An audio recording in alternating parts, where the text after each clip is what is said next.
Alors ce soir, on a la soirée spéciale master qui a pour objectif donc de permettre la rencontre entre les alumni, donc les anciens de nos masters, avec les étudiants de chez nous, mais aussi l'externe, pour du coup promouvoir nos masters et du coup faciliter l'inscription chez nous.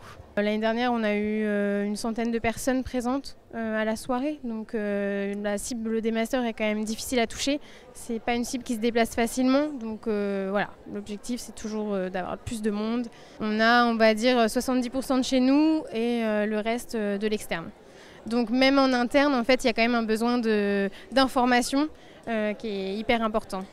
Je suis venue me renseigner sur le master de neuropsychologie, parce que c'est un master qui vient d'ouvrir cette année et c'est vraiment la première année, et comme je suis intéressée par le parcours neuropsychologie et pour devenir neuropsychologue plus tard, je me suis dit que ce serait plus intéressant de directement poser les questions aux personnes concernées, donc le responsable du master et les étudiants actuellement en formation.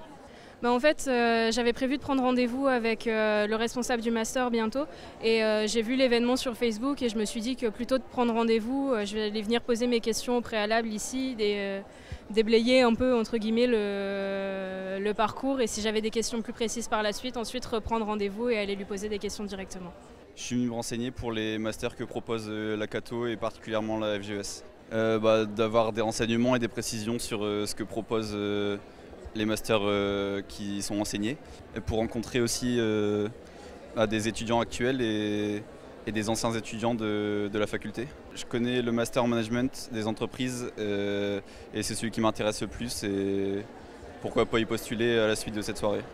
Pour intégrer la FGES, donc la faculté de gestion, eux proposent des simulations d'entretien afin que l'étudiant puisse un petit peu anticiper, voir à quoi il va s'attendre, etc. Donc ça permet de le rassurer, de se préparer tranquillement. Et voilà.